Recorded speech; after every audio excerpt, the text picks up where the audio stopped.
The morning sun barely touched the horizon when Clara Mackenzie found the letter that would change her life forever.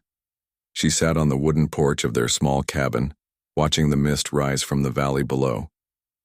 At 19, she had dreams of teaching children, maybe even traveling to the big cities she'd read about in books. But the paper in her hands told a different story. Her father Thomas had been gone for 3 weeks, riding to meet with the Blackfeet leaders. The settlement needed peace, and everyone knew it. Last winter had been brutal. They'd lost crops to early frost, cattle to disease, and her little brother David to the fever that swept through their community. Now only 43 families remained, in what they once hoped would become a thriving town. Clara read the letter again, hoping the words would somehow change, but they stayed the same. Her father wrote that the only way to secure peace was through marriage. The Blackfeet chief had one condition for the treaty that would save their settlement. His most respected warrior needed a wife, and Clara was to be that woman. The warrior's name is Amesback, her father had written. The traders call him Iron, Wolf. He has never been defeated in battle. The chief says this marriage will bind our peoples together and ensure safe passage for our traders and settlers. Clara's hand shook as she folded the letter. She had heard stories about Iron Wolf around campfires and in hushed conversations. Travelers spoke of a man who could move like shadow, strike like lightning, and disappear into the wilderness before his enemies knew what hit them. They said he had counted coup on more than 50 enemies and had led raids that sent entire cavalry units running for cover. Her mother, Mary, found her there an hour later, still staring at the distant mountains, where her future waited. "You read it then?" Mary said softly, settling beside her daughter on the wooden steps. Clara nodded. "Mama, I'm scared."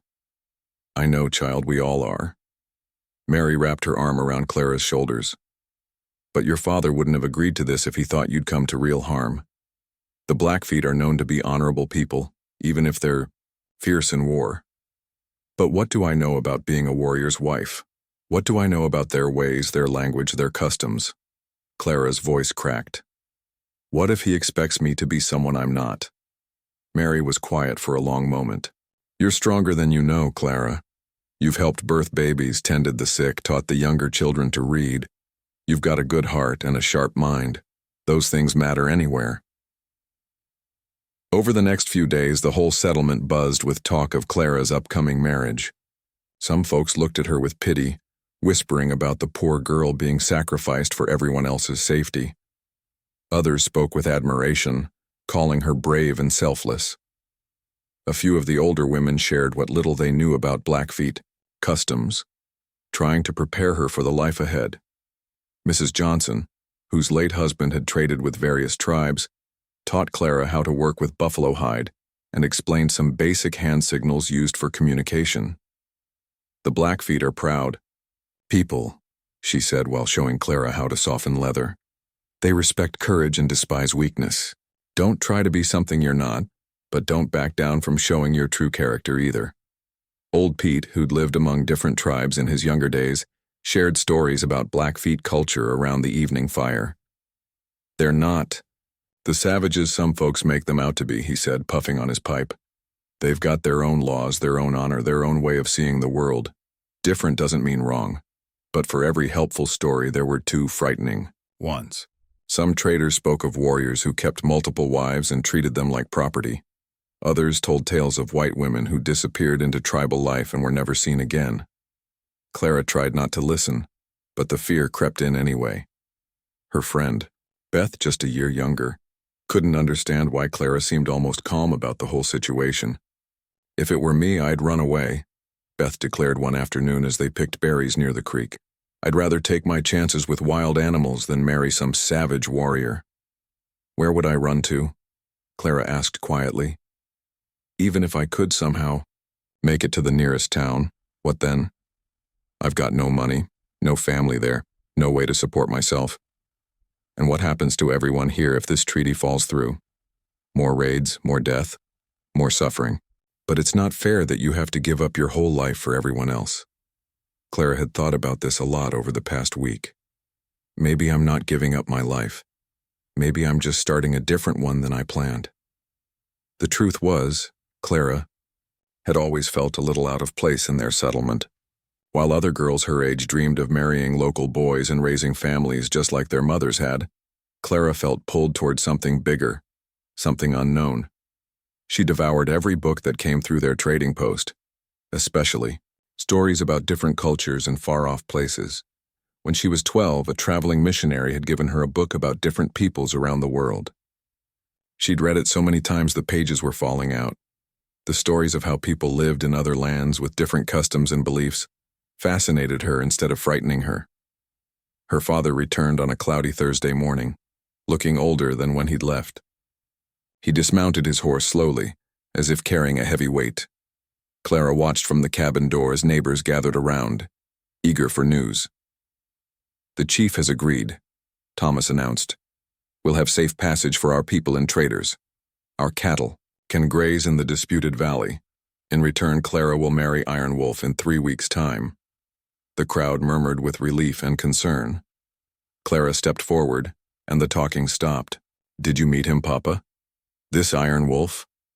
Her father's weathered face softened. "I did. He's not what you might expect, Clara. He's younger than the stories make him sound, maybe 26 or 27. Speaks some English, learned from missionaries. He didn't seem pleased about the arranged marriage either." This surprised Clara. "He doesn't want to marry me?" "It's not that. From what I could tell, he believes marriages should come from choice, not politics. But he'll honor his chief's decision, just as you're honoring mine." That night, Clara lay awake thinking about this man who would soon be her husband. All the stories painted him as this fearsome warrior. But what if there was more to him? What if he had doubts and fears too? 3 weeks felt like both forever, and no time at all. Clara spent her days learning what she could about Blackfeet culture, and her nights wondering what her wedding day would bring. She practiced basic words in the Blackfeet language that Pete had taught her. She learned to identify different plants and their uses from Mrs. Johnson. She read and reread every book they had about tribal customs. But mostly, she tried to prepare her heart for the unknown. The night before she was to leave, the whole settlement gathered for a farewell dinner. People brought their best dishes and shared stories about Clara growing up among them. Some cried openly. Others offered advice or small gifts to take with her. "Remember us," said little Amy, who Clara had taught to read. "Come back and visit," called out Mr. Peterson, though everyone knew that might not be possible. Clara's mother gave her a small leather journal with blank pages. "For writing down your new life," Mary said through tears, "so you don't forget who you are." Her father pulled her aside as the evening wound down. "Clara, I need you to know something. This wasn't an easy decision. Your mother and I talked for hours about whether there might be another way. But the chief made it clear, this marriage or no peace treaty." "I understand, Papa." "Do you?" "Because I need you to know that if things go badly, if this Iron Wolf mistreats you, you send word somehow. I'll come for you, treaty or no treaty." Clara hugged her father tight. She could feel the guilt he carried, the weight of choosing between his daughter's freedom and his community's survival. "You did what you had to do, and maybe this will work out better than we think." The next morning dawned clear and bright. Clara dressed in her best traveling clothes, a simple blue dress her mother had made, sturdy boots, and a wool cloak. She packed her few possessions in a small trunk, some clothes, her books, the journal, and a few personal items that connected her to home. A Blackfeet escort had arrived the previous evening. 3 warriors who would accompany her to their territory. They were polite but distant, speaking little English. Clara tried not to stare at their traditional dress and weapons, but everything about them seemed to come from a different world. As the wagon rolled away from the only home she'd ever known, Clara turned back for one last look. Her parents stood together, her mother crying into her father's shoulder. Beth ran alongside the wagon for a few yards, waving goodbye. The settlement grew smaller and smaller until it disappeared behind the hills. The journey would take 2 days through mountain passes and across streams she'd never seen. With each mile, Clara felt herself moving further from everything familiar and closer to a future she couldn't imagine. That first night, camped under more stars than she'd ever seen, Clara wrote her first entry in the journal her mother had given her. Today I left home to marry a stranger. I'm scared, but I'm also curious. Maybe that's enough to start with. The Blackfeet camp appeared in the distance like something from a dream. Clara had never seen so many teepees gathered in one place. Dozens of them arranged in careful circles, their painted surfaces telling stories she couldn't read. Smoke rose from cooking fires. Children's laughter carried on the wind, and horses grazed in herds that seemed to stretch forever. As their wagon approached, people began to gather. Clara's heart hammered against her ribs. Men, women, and children emerged from their homes to watch the white woman arrive. Their faces showed curiosity, some suspicion, but not the hostility she had feared. The wagon stopped near the largest teepee, decorated with symbols of eagles and buffalo. An elderly man emerged, wearing traditional robes that marked him as someone important. This had to be the chief. He spoke briefly with their escort in rapid Blackfeet, his eyes occasionally moving to Clara. Then she saw him. Iron Wolf stepped out from behind a group of warriors, and Clara's breath caught in her throat. The stories had painted him as some kind of monster, but the man walking toward their wagon looked nothing like what she'd expected. He was tall, yes, and clearly strong, but there was something gentle in how he moved. His long black hair was braided with leather strips, and traditional paint marked his face, but his dark eyes held intelligence and what looked almost like kindness. He approached the wagon slowly, as if giving her time to adjust to seeing him. When he reached up to help her down, his touch was careful, respectful. His hands were calloused from years of warrior training, but they were steady and warm. "Clara Mackenzie," he said in careful English, his accent making her name sound musical. "Yes," she managed to say. "You're Iron Wolf." He nodded, then added something that surprised her. "My English name is Thomas, from missionaries when I was boy." The coincidence struck her immediately. Her father's name was Thomas, too. Maybe it was a sign, though she wasn't sure if it was good or bad. The chief approached them, speaking in Blackfeet. Thomas translated, his English halting but understandable. "Chief Running Bear welcomes you to our people. He says you look strong. This is good." Before Clara could respond, an elderly woman appeared at her elbow. She was small but carried herself with obvious authority. Her hair was white as snow, braided with colorful beads, and her weathered face showed both wisdom and warmth. "This is my grandmother," Thomas explained. "Spotted Hawk Woman. She will help you learn our ways." Spotted Hawk Woman took Clara's hands in hers, examining them with interest. She spoke rapidly to Thomas, who nodded and turned back to Clara. "She says you have good hands for work. Strong but gentle. She will teach you what you need to know." Clara found her voice. "Thank you. I want to learn." The old woman smiled at this, apparently understanding more English than she spoke. She gestured for Clara to follow her, chattering in Blackfeet while leading the way through the camp. As they walked, Clara tried to take in everything at once. The camp was nothing like she'd imagined. It was organized, clean, and busy with purposeful activity. Women worked together preparing buffalo hides, their children playing nearby. Men tended to weapons and horses, some carving or making repairs to various tools. The smell of cooking meat made her stomach growl. She'd barely eaten during the 2-day journey. Spotted Hawk Woman led her to a medium-sized teepee painted with symbols of hawks and flowers. Inside, Clara was amazed by how comfortable it was. Buffalo robes covered the ground, and various household items were neatly arranged around the circular space. A small fire burned in the center, its smoke rising through an opening at the top. The tew. Old woman gestured for Clara to sit, then began preparing tea from herbs Clara didn't recognize. As they waited for it to steep, Spotted Hawk Woman spoke slowly in Blackfeet, pointing to different objects around the teepee and repeating their names. Clara tried to repeat the words, making Spotted Hawk Woman laugh with delight at her pronunciation attempts. "Teepee," Clara said carefully. "Good." Spotted Hawk Woman clapped her hands. "Teepee. Home." Over the next hour, Clara learned the words for fire, water, food, and several other basic things. She was surprised at how quickly some of the sounds came to her. Languages had always been easier for her than for most people back home. As the sun began to set, Thomas appeared at the teepee entrance. He'd washed the paint from his face, and Clara could see him more clearly now. He had kind eyes, she realized, with small lines at the corners that suggested he smiled often. There was intelligence there too, and something else, maybe uncertainty. Was he as nervous about this arrangement as she was? "Time for eating," he said. "You come?"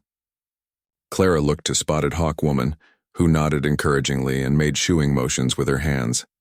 The evening meal was held around a large fire in the center of the camp. Clara found herself seated between Thomas and his grandmother, with what seemed like the entire tribe gathered around. The food was different from what she was used to. Buffalo meat cooked with wild onions, some kind of root vegetable she couldn't identify, and a drink made from berries that was both sweet and tart. People stared at her, but not in an unfriendly way. They seemed curious about this white woman who would become one of them. Some of the younger people whispered among themselves, pointing at her hair or her clothes. Children kept sneaking closer to get a better look before scurrying back to their prints. Thomas served her food, explaining what each dish was. "Buffalo," he said, pointing to the meat. "Good for strength. And this?"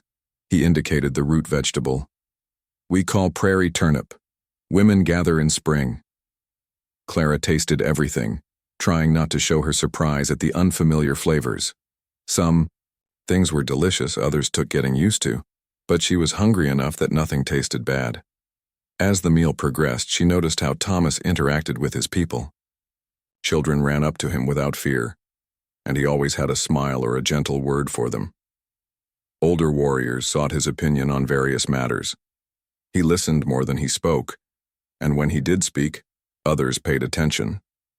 This wasn't the savage warrior from the scary stories. This was a man respected by his community, someone they trusted and looked up to. After the meal, Chief Running Bear stood and spoke to the assembled tribe. Clara couldn't understand the words, but she caught her name and Thomas's name several times. The chief seemed to be explaining the arrangement, the reasons for it, and what it meant for their people. When the chief finished, an older woman Clara hadn't met before approached her. She spoke in careful, broken English. "I am Dancing Wind. I lived with white traders for 2 winters. I help you learn, yes?" Clara felt a rush of relief. Having someone who could help bridge the language gap would make everything easier. "Yes, please, I want to learn your ways, but I don't know where to start." Dancing Wind smiled. "You start with heart open, this most important thing." As the evening wound down, Clara realized she hadn't thought about home for several hours.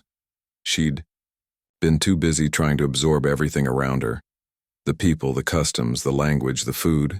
It was overwhelming, but also fascinating. Thomas walked her back to Spotted Hawk Woman's teepee, where she would sleep until their wedding ceremony. "In 3 days, you are afraid?" he asked as they walked. Clara considered lying, then decided honesty was better. "Yes, but also curious. Your people are not what I expected." "What you expect?" She felt her cheeks warm. "The stories make you sound like dangerous savages who live only for war." Thomas was quiet for a long moment. "And what you think now?" "I think the stories are told by people who don't know you at all." This brought a small smile to his face. "Tomorrow, grandmother teach you more words, and I show you horses. You like horses?" "I love horses," Clara said, surprised by his question. "Good. Horses important to Blackfeet. If you understand horses, you understand us better." That night, lying on soft buffalo robes in Spotted Hawk Woman's teepee, Clara listened to the sounds of the camp settling down for sleep. Somewhere someone was playing, a flute, its lonely melody drifting through the night air. A baby cried briefly before being soothed. Night guards called softly to each other as they made their rounds. She pulled out her journal and wrote by the light of the dying fire. "I met my future husband today. His name is Thomas, like Papa's. He's not what I expected at all. None of this is what I expected. The people here seem genuinely kind, and Thomas, there's something about him that makes me think maybe this won't be the disaster I feared." His grandmother's wonderful.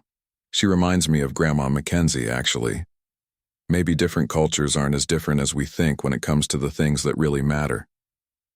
The next morning, Clara woke to the sound of children playing outside the teepee. Spotted Hawk Woman was already up, preparing breakfast over the small fire. She smiled when she saw Clara was awake and gestured for her to join her. After breakfast, Thomas appeared as promised. "Come," he said. "I show you horses." The horse herd was magnificent. Hundreds of animals in every color, from pure white to deep black with paints and pintos scattered throughout.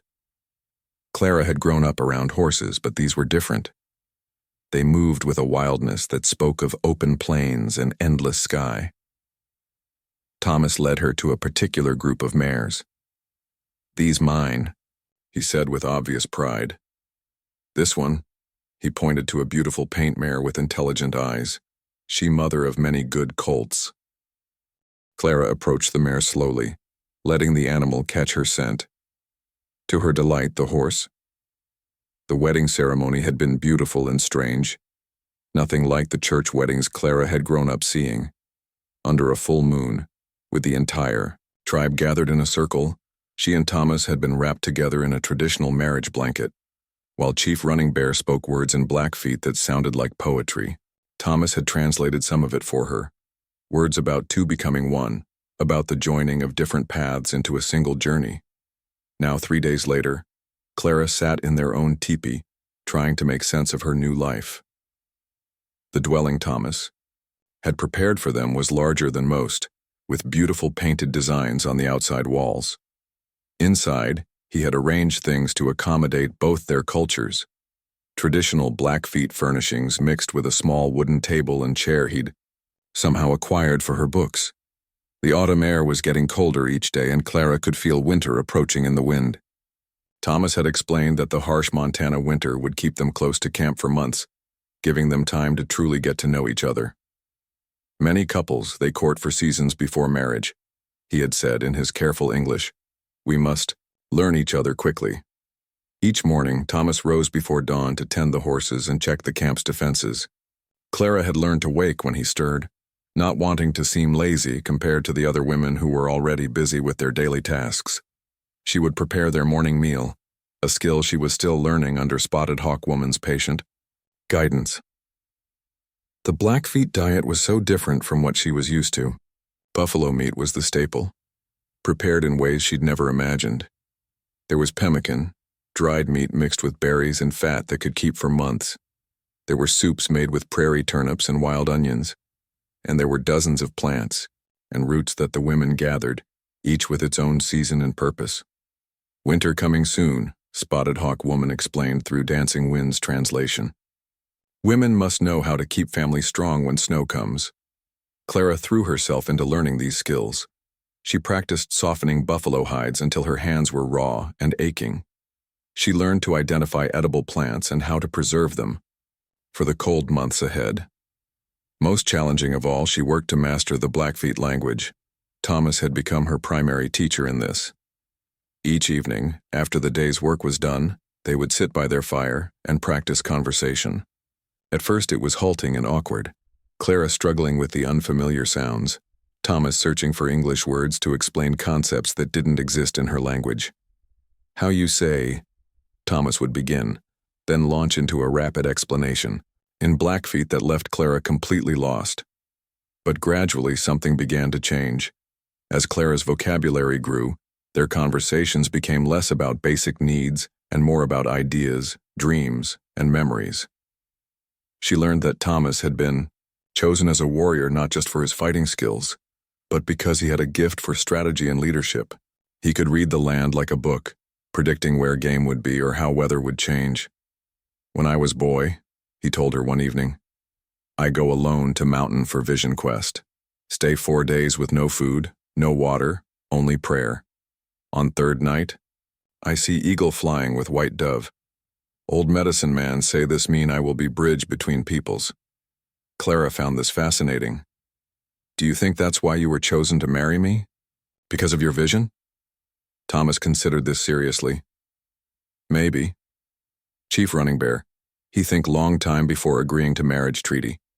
He choose me not because I am feared warrior, but because he think I can understand white ways without losing Blackfeet heart. These evening conversations became the highlight of Clara's days. She began to see the man behind the warrior's reputation. Thomas was thoughtful, often spending long minutes considering his words before speaking.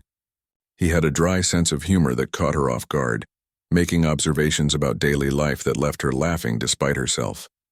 He was also incredibly patient with her struggles to adapt.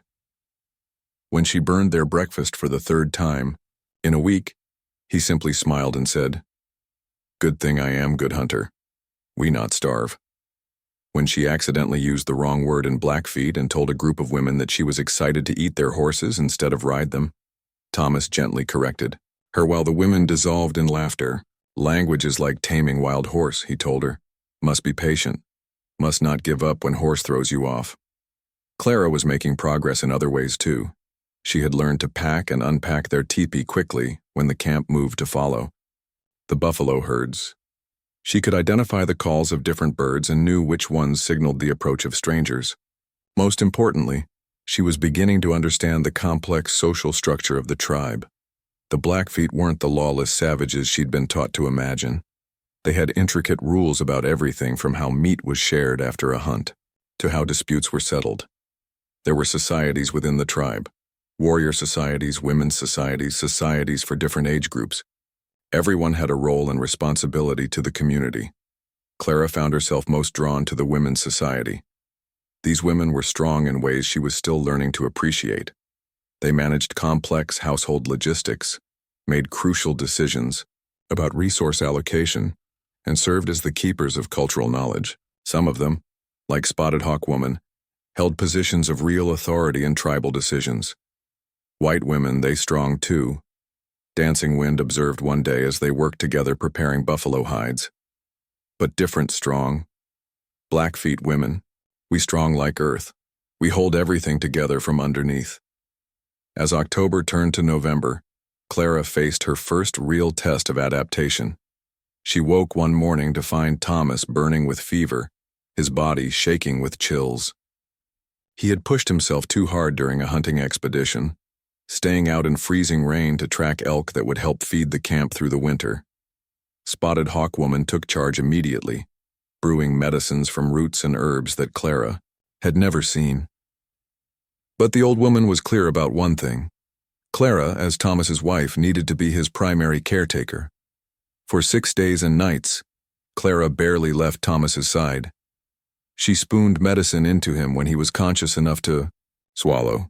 She changed cold cloths on his burning forehead. She held him when the chills made him shake so hard she feared his bones might break. During the worst of it, when his fever spiked and he became delirious, Thomas spoke in rapid Blackfeet, his words tumbling over each other in a stream Clara couldn't follow. But sometimes he called out in English, and what she heard broke her heart.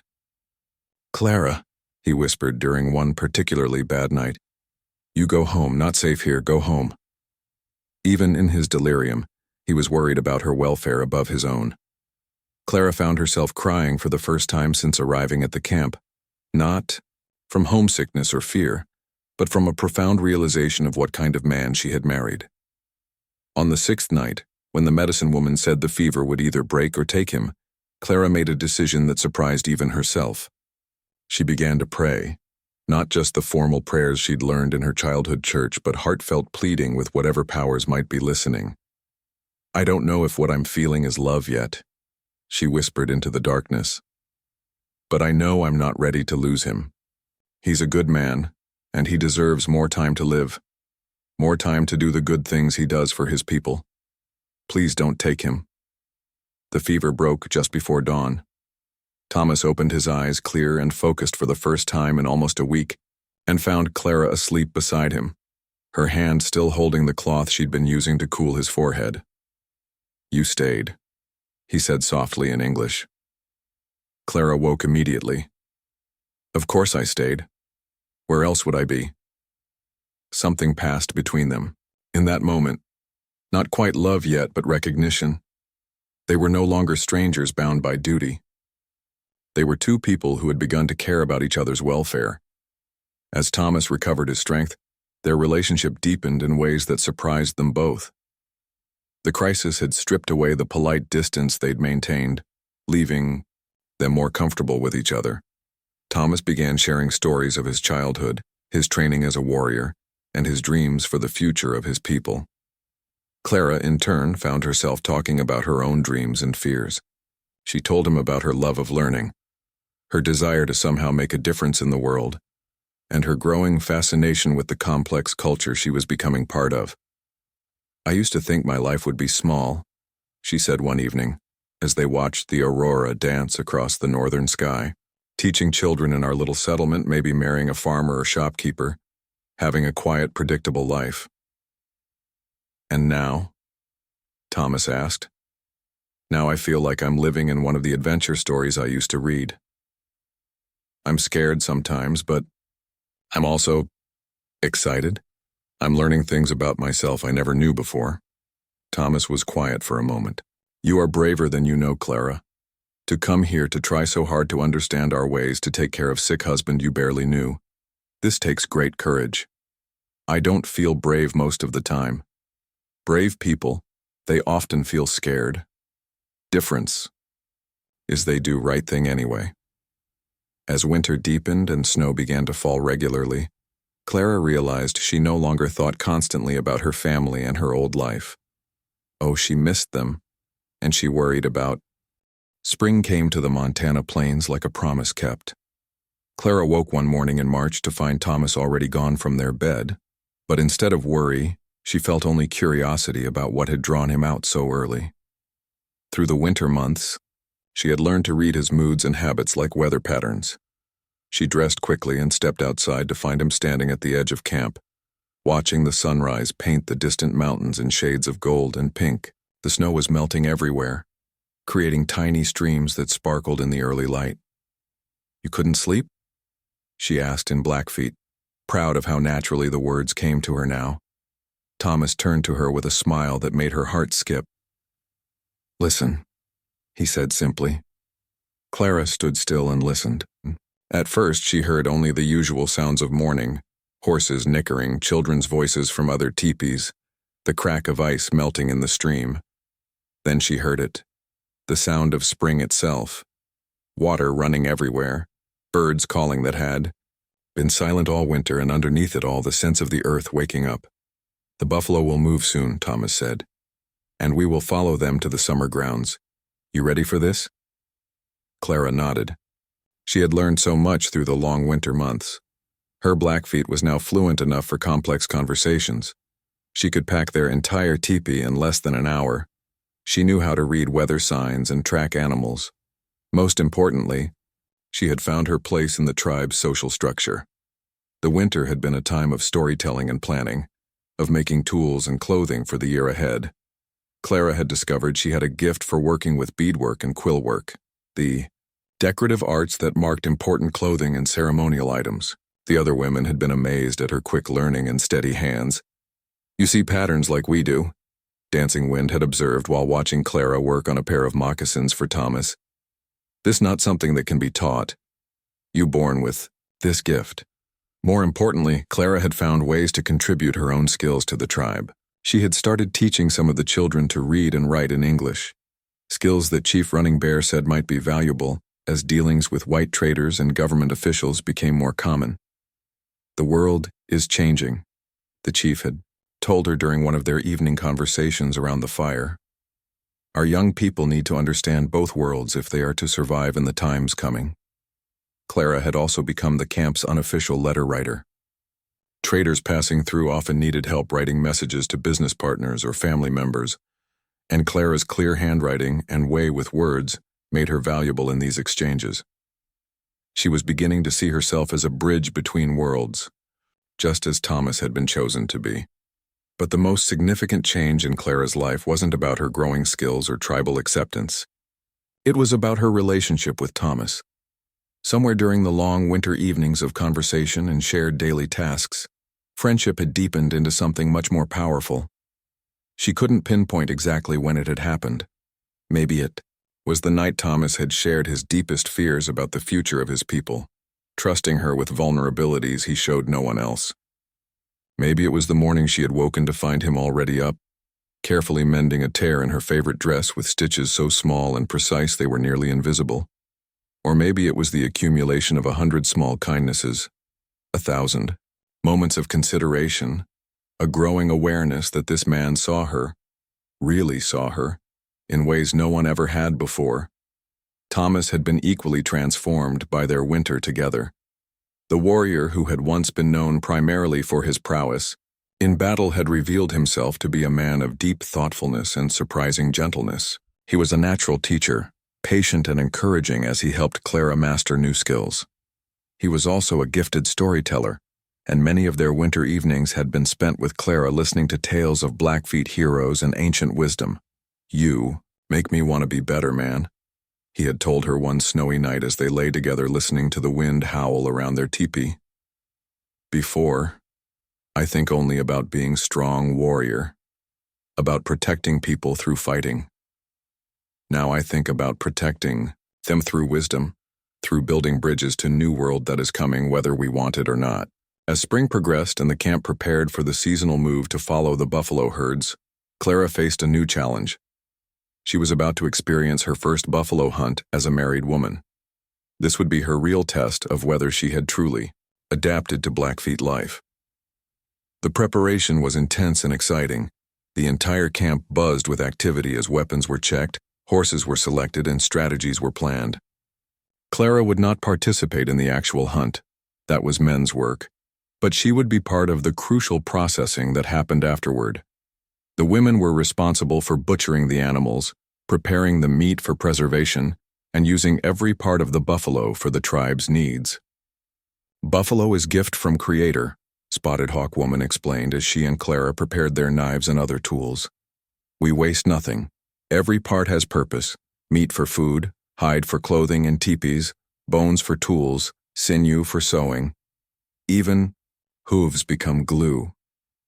The night before the hunt, Thomas took Clara to a place she had never seen before, a high overlook about an hour's ride from camp. The view from the rocky outcrop was breathtaking. Rolling plains stretched endlessly in every direction, and in the distance Clara could see the dark mass of the buffalo herd they would hunt tomorrow. "This is sacred place for me," Thomas said as they sat together on the sun-warmed rocks. "I come here when I need to think, to pray, to understand what Creator wants from me." "It's beautiful," Clara said, though the words seemed inadequate for the vast majesty spread before them. "When I was young man, I come here before my first vision quest. I asked Creator to show me my path in life." Thomas was quiet for a moment, his eyes fixed on the distant mountains. "I see many things in vision, hunting, fighting, leading my people. But I also see something I not understand then." "What did you see?" "I see myself with woman with hair like sunlight, woman who would help me build bridge between two worlds. For a long time I think vision is about trading with whites, making peace treaties, things like that." He turned to look at Clara, his dark eyes soft with emotion. "Now I understand. Vision was about you." Clara felt her breath catch. In all their months of growing closeness, Thomas had never spoken so directly about his feelings for her. "Thomas," she began, not sure what to say. "I know this marriage started as duty, as political arrangement," he continued. "But Clara, you become much more than duty to me. You become—" he searched for the English words. "You become the person who makes my heart full." Clara felt tears spring to her eyes. Through all the uncertainty and adjustment, all the learning and growing, her feelings for Thomas had been deepening too. But she had been afraid to examine them too closely, afraid to hope for something that had begun as an arranged marriage. "You make my heart full too," she said softly. "I never expected to find love this way, but Thomas, I do love you. Not because I have to, but because of who you are, because of how you've helped me become more than I ever thought I could be." As the sun set behind them, painting the sky in brilliant oranges and purples, Thomas took Clara's hands in his. "In our tradition," he said, "when man and woman choose each other from the heart, not just from duty, they make new promises to each other. promises that come from their own spirits, not from their families or chiefs. "What kind of promises?" Clara asked. "Promise to see each other truly even when it is hard. Promise to grow together instead of apart when life brings changes. Promise to make their love a gift to their people, not just something for themselves." Only. Clara understood. Their marriage had begun as a political arrangement, but it had become something entirely different, a partnership based on choice, respect, and genuine affection. "I make those promises to you," she said, her voice steady, despite her racing heart. "And I make them to you," Thomas replied. They sealed their new understanding with a kiss that tasted of spring wind and new beginnings. The buffalo hunt the next day was everything Clara had been told to expect: exciting, chaotic, dangerous, and ultimately triumphant. Thomas distinguished himself not just with his hunting skill, but with his leadership in organizing the younger warriors and ensuring the safety of the entire hunting party. Clara threw herself into the work that followed, with enthusiasm that surprised even her. The processing of buffalo was hard, messy work that required speed, skill, and stamina, but Clara found herself energized by the teamwork involved, the way the women worked together with such efficiency that nothing was wasted and everyone's family was provided for. "You work like you were born to this," Dancing Wind observed as Clara helped hang strips of meat to dry in the sun. "Maybe I was," Clara replied, surprising herself with the truth of it. That evening, as the camp celebrated a successful hunt with food, music, and dancing, Clara realized something that would have shocked her a year earlier. She was no longer trying to fit into Blackfeet life. She was simply living it. The customs that had once seemed foreign now felt natural. The language that had once tangled her tongue now flowed easily. The work that had once overwhelmed her now filled her with satisfaction. But more than that, she had found her own role in this community. She wasn't trying to be exactly like T. 2 years had passed since Clara first arrived at the Blackfeet camp as a frightened young woman fulfilling a treaty obligation. Now, in the Yatwain summer of 1849, she moved through the daily routines of tribal life with the confidence of someone who truly belonged. Her buckskin dress was decorated with intricate beadwork she had made herself. Her long hair was braided in the traditional style of married women, and her hands bore the calluses of someone who had mastered the many skills needed for frontier life. But this summer brought new challenges that would test everything she and Thomas had built together. The morning started like many others, with Clara helping the other women prepare for the day's work while Thomas met with the other men to discuss hunting plans. But their routine was interrupted by the arrival of riders on the horizon, not Blackfeet returning from a scouting mission, but white men in military uniforms. Clara felt her stomach tighten as she recognized the blue coats of U.S. Army officers. Behind them rode a small group of civilians, including men she recognized from various trading posts. This was clearly an official delegation, and their arrival could mean only one thing: treaty negotiations. Chief Running Bear called for all the adult members of the tribe to gather in the center of camp. Clara took her usual place among the married women, but she noticed how many eyes turned to her as the soldiers dismounted. She was still the only white woman in the camp, still the visible symbol of the peace treaty that had brought her here. The lead officer, a colonel with graying hair and tired eyes, stepped forward and began speaking in careful, formal language. His words were translated by a mixed-blood interpreter, but Clara understood both versions.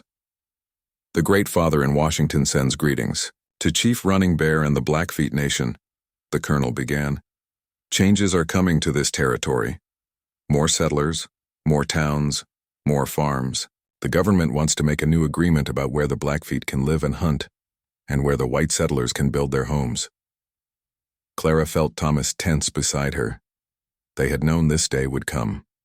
The increasing number of wagon trains passing through their territory, the growing pressure from territorial governments, the discovery of gold in nearby mountains, all of it pointed toward major changes in their way of life. What surprised everyone was what the colonel said next.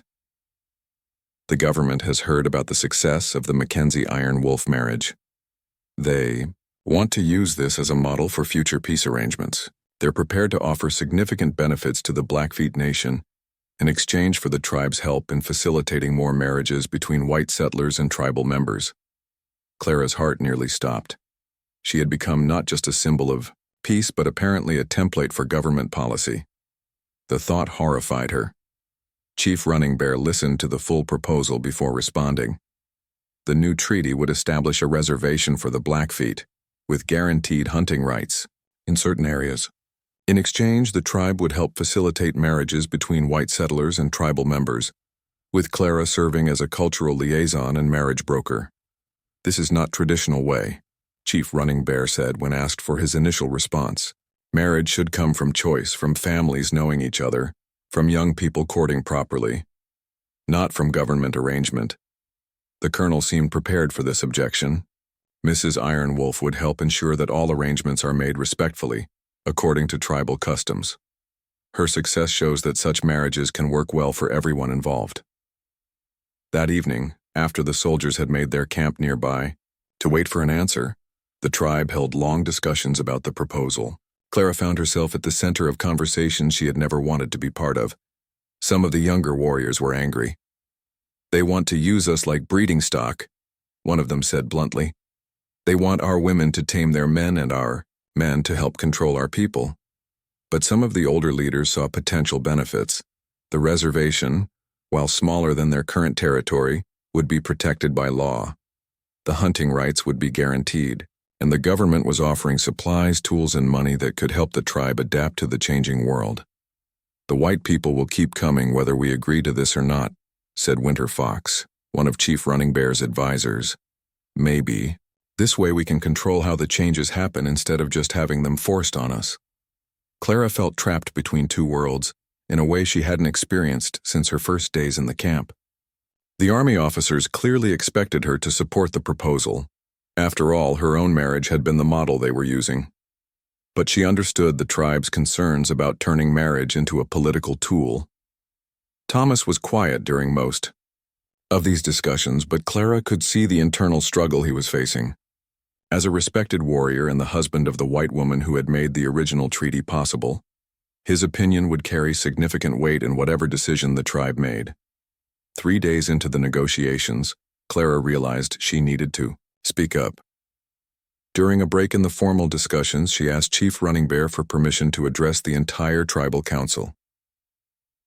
"Honored leaders," she began in fluent Blackfeet, "I ask to speak not as the white woman who married into your tribe, but as a member of your people who cares deeply about our future." The permission was granted, and Clara found herself standing before the same people who had watched her arrive as a frightened stranger 2 years earlier. "When I came here," she said, "I thought my life was ending. I thought I was being sacrificed for a political arrangement that would benefit everyone except me. I was wrong. I found not just a new home, but a new understanding of what it means to be fully alive." She paused, looking around at faces that had become as familiar as family. "But my marriage worked because Thomas and I chose to make it work. We chose to understand each other, to respect each other, to build something together. Choice is what made the difference." Clara turned to address the army officers directly, switching to English. "Colonel, you're asking these people to turn something sacred, marriage and family, into a tool of government policy. My marriage succeeded not because it was arranged, but because both Thomas and I committed to making it a true partnership, based on respect and affection." The colonel looked uncomfortable. "Mrs. Iron Wolf, your marriage is exactly the kind of success we're hoping to replicate." "Then you're missing the point," Clara said firmly. "You can't replicate a successful marriage by forcing the same external circumstances. Marriage works when people choose each other, support each other, and grow together. You can't legislate that." She turned back to address the tribal council in Blackfeet. "The world is changing, and we need to find ways to adapt. But we shouldn't sacrifice what makes us who we are in the process. If young people from our tribe choose to marry whites, and if white settlers choose to marry into our tribe, and if those marriages are based on genuine caring and respect, then wonderful. But making marriage a requirement for political agreements dishonors both marriage and politics." The discussion that followed was intense and went late into the night. Clara had said what she felt needed to be said, but now the decision rested with the tribal leadership. Chief Running Bear surprised everyone with his final response to the Army delegation. "We will accept the reservation treaty," he announced. "We will accept the hunting rights and the government assistance. But we will not agree to arranged marriages as part of any political agreement. Marriage is sacred, and sacred things should not be bought and sold like horses or buffalo robes." The colonel was clearly disappointed, but after some discussion, with his advisors he agreed to the modified terms. The reservation would be established, the hunting rights would be guaranteed, and the Blackfeet Nation would maintain control over their own marriage customs. As the soldiers prepared to leave, the colonel approached Clara privately. "Mrs. Ironwolf, the territorial government could use someone with your unique experience and skills. Have you ever considered serving as an official cultural liaison? The pay would be good, and you'd be helping prevent conflicts between settlers and tribal peoples." Clara considered the offer seriously. It would be a way to use her knowledge of both cultures for a larger purpose, but it would also mean spending significant time away from Thomas and the tribe that had become her true home. "Thank you for the offer," she said finally. "But my place is here, with my husband and my people. If the government needs help understanding tribal perspectives, you're welcome to visit us here, but I won't leave my family to work for bureaucrats who see marriage as a political tool." That autumn brought another major change to Clara's life. She discovered she was expecting her first child. The news filled her with joy and terror in equal measure. She was thrilled at the thought of having a baby with Thomas, but worried about what kind of world their child would grow up in. "Half Blackfeet, half white," she said to Thomas one evening, as they discussed their hopes for their child. "Will he belong fully to either world?" "He will belong to both worlds," Thomas replied confidently. "Like his mother, he will be bridge between peoples. This is gift, not burden." The pregnancy progressed smoothly through the winter months, with Spotted Hawk Woman and the other